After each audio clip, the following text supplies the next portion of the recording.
আসসালামু আলাইকুম, কেমন আছেন সবাই? আশা করি ভালো আছেন। আমিও আলহামদুলিল্লাহ ভালো আছি। আজকে আমি নতুন আরেকটি রেসিপি নিয়ে আসলাম। আজকে রান্না করব খাসির মাংস দিয়ে প্লেন ডাল। ডালটা আমি 1 ঘন্টা ভিজিয়ে রেখে ভালোভাবে ধুয়ে নিয়েছি। রান্নার জন্য যে মশলা লাগবে সবগুলো আমি এখানে নিয়ে নিয়েছি।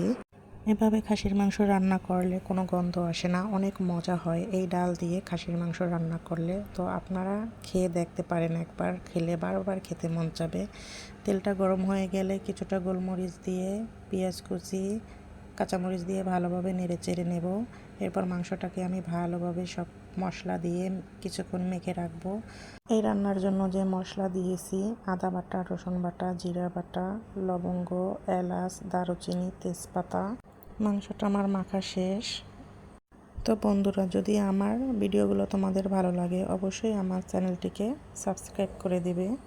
পেঁয়াজটা ভাজা হয়ে গেছে, এখন আমি মাংসগুলো দিয়ে দিব। মাংসগুলো দিয়ে একটু কষিয়ে নেব। মাখানো মাংস থেকে যে পানিটা বের হবে ওটা দিয়ে প্রথমবার কষিয়ে নেব।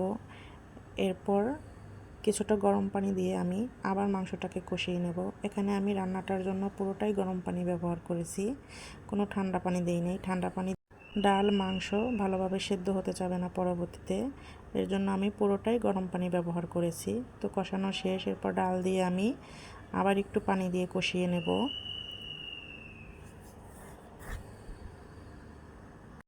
মাংসটা যত বেশি কষিয়ে রান্না করবেন খেতে ততই বেশি মজা লাগবে।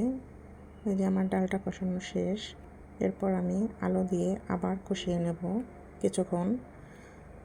তো কষানো শেষ হয়ে গেলে পরিমাণ মতো পানি দিয়ে নামিয়ে নেব। রান্নাটা আমার প্রায় শেষের দিকে।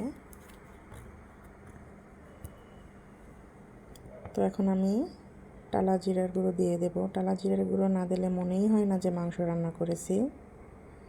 তো এই যে আমার রান্না শেষ। আমার রান্না কেমন হয়েছে বন্ধুরা জানাবেন। সবাই ভালো থাকবেন। আল্লাহ হাফেজ।